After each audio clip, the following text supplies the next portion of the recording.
Lecture audio du conte Loi d'or de Jacob et Wilhelm Grimm par Valérie Alain.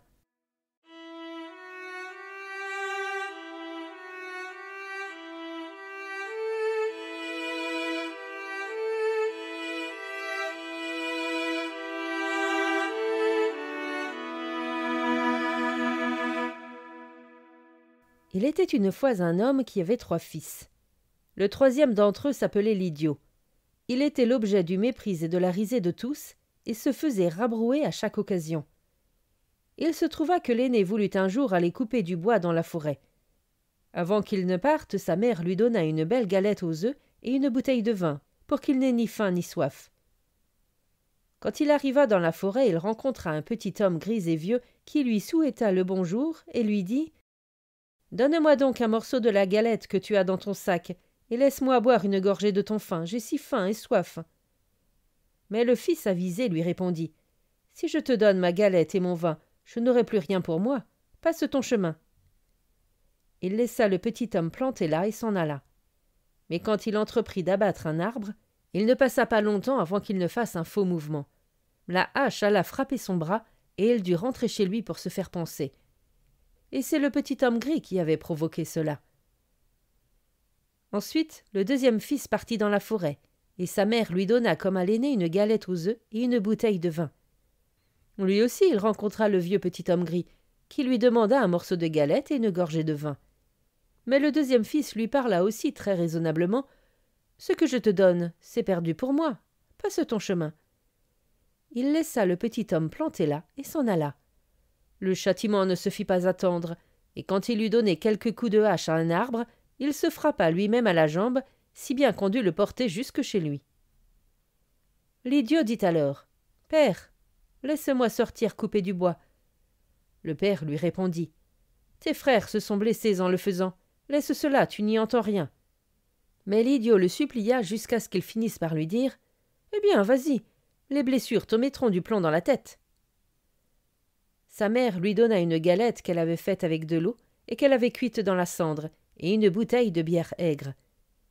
Quand il arriva dans la forêt, il rencontra lui aussi le vieux petit homme gris qui le salua et lui dit « Donne-moi un morceau de ta galette et une gorgée de ta bouteille, j'ai si faim et soif. » L'idiot lui répondit « Je n'ai que de la galette cuite dans la cendre et de la bière aigre, mais si cela te convient, asseyons-nous et mangeons. » Ils s'assirent, et quand l'idiot sortit sa galette de cendre, c'était une bonne galette aux œufs, et la bière aigre était devenue du bon vin. Ils mangèrent et burent, puis le petit homme parla ainsi. « Comme tu as un bon cœur, et que tu partages volontiers ce que tu as, je veux faire ton bonheur. Il y a là-bas un vieil arbre, abats-le, et tu trouveras quelque chose entre ses racines. » Sur ce, le petit homme prit congé de lui. L'idiot abattit donc l'arbre, et quand celui-ci tomba, il trouva au milieu des racines une noix qui avait des plumes en or pur. Il la dégagea, l'emporta avec lui, et entra dans une auberge pour y passer la nuit. Mais l'aubergiste avait 3 filles qui, en voyant l'oie, furent curieuses de savoir ce que c'était que cet étrange volatile, et qui aurait aimé par-dessus tout avoir une de ces plumes d'or. L'aîné se dit « Je finirai bien par trouver une occasion pour lui arracher une plume. » Et à un moment où l'idiot était sorti, elle saisit l'aile de l'oie, mais son doigt puis sa main y restèrent collés. La deuxième sœur, qui voulait aussi venir chercher une plume, arriva peu après. Mais à peine eut-elle touché sa sœur qu'elle resta collée à celle-ci. Enfin, la troisième arriva avec la même intention. Les autres lui crièrent alors « Ne t'approche pas, pour l'amour du ciel, ne t'approche pas !»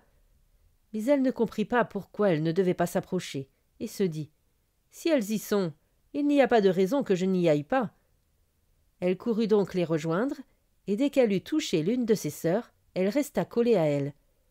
Elles furent donc obligées de passer la nuit près de l'oie. Le lendemain matin, l'idiot prit l'oie sous son bras et s'en alla sans se préoccuper des 3 filles qui y étaient accrochées.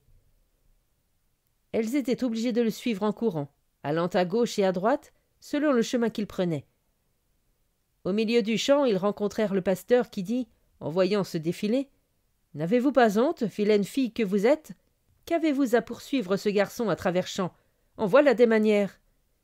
Sur ce, il attrapa la plus jeune par la main pour lui faire lâcher prise. Mais au moment même où il la toucha, il resta collé à son tour et fut obligé de courir lui-même à leur suite. Peu après, le sacristain passa par là et vit monsieur le pasteur qui poursuivait 3 filles. Il s'étonna et lui cria « Hé, monsieur le pasteur, où allez-vous si vite? N'oubliez pas que nous avons encore un enfant à baptiser aujourd'hui. » Il courut vers lui et l'attrapa par la manche. Mais il resta collé à son tour. Comme ils trottaient ainsi tous les 5 à la queue leu-leu, 2 paysans qui rentraient des champs passèrent avec leurs houes. Le pasteur les interpella et leur demanda de bien vouloir les détacher, le sacristain et lui. Mais à peine les paysans eurent-ils touché le bedeau qu'ils restèrent collés à leur tour, et maintenant ils étaient 7 à courir derrière l'idiot et son oie. L'idiot arriva ensuite dans une ville où régnait un roi dont la fille était si sérieuse que personne ne parvenait à la faire rire. Pour cette raison, le roi avait promulgué une loi selon laquelle celui qui saurait faire rire sa fille devrait l'épouser. En entendant cela, l'idiot se présenta devant la fille du roi, avec son oie et l'escorte de celle-ci. Et quand elle vit ces 7 personnes courir sans cesse les unes après les autres, la fille du roi partit d'un grand rire sans plus pouvoir s'arrêter. L'idiot exigea alors sa main, mais le roi ne voulait pas d'un tel gendre. Il émit toutes sortes de réserves et lui dit qu'il devait d'abord lui amener un homme capable de boire toute une cave de vin. L'idiot se souvint du petit homme gris. Il pourrait sans doute l'aider. Il sortit dans la forêt, et, à l'endroit où il avait trouvé l'oie, il vit un homme qui était assis, l'air affligé. L'idiot lui demanda ce qu'il prenait si à cœur. L'homme lui répondit. « J'ai une soif terrible, et je ne peux l'étancher. Je ne supporte pas l'eau, et j'ai déjà vidé un tonneau de vin. Mais à quoi bon une petite goutte sur une pierre brûlante ?»« Je peux remédier à cela, dit l'idiot. Tu n'as qu'à me suivre, et tu auras ton content. » Il le conduisit ensuite dans la cave du roi, et l'homme s'attaqua au gros tonneau, but encore et encore jusqu'à en avoir mal aux hanches, et avant qu'une journée ne se soit écoulée, il avait vidé toute la cave. L'idiot exigea une nouvelle fois son épouse, mais le roi était fâché qu'un gars ordinaire, et que tout le monde appelait l'idiot, pût emporter sa fille, et il posa de nouvelles conditions. Il devait trouver un homme capable de manger une montagne de pain. L'idiot ne perdit pas de temps en réflexion, et sortit aussitôt dans la forêt.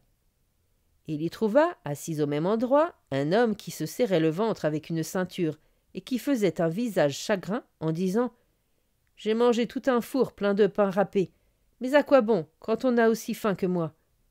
Mon estomac reste vide, et je dois me serrer le ventre avec une ceinture si je ne veux pas mourir de faim. » L'idiot s'en réjouit et lui dit « Lève-toi et suis-moi, et tu mangeras à ta faim. » Il l'emmena à la cour du roi qui avait fait apporter toute la farine du royaume pour en faire une immense montagne de pain. L'homme de la forêt, quant à lui, s'installa devant le pain et se mit à manger, et en une journée toute la montagne avait disparu. L'idiot exigea son épouse pour la 3e fois, mais le roi chercha de nouveau une échappatoire et demanda un bateau qui pourrait aller sur terre et sur l'eau. « Dès que tu arriveras sur ce bateau, tu auras aussitôt ma fille pour épouse. » L'idiot alla tout droit dans la forêt, et y trouva le vieux petit homme gris à qui il avait donné sa galette. Celui-ci lui dit « J'ai mangé et bu pour toi, et à présent, je vais aussi te donner le bateau. Je fais tout cela parce que tu t'es montré charitable envers moi. » Il lui donna donc le bateau qui allait sur terre et sur l'eau, et quand le roi vit cela, il lui fut impossible de lui refuser sa fille plus longtemps. On célébra le mariage. L'idiot hérita du royaume après la mort du roi, et vécut longtemps dans la joie avec son épouse.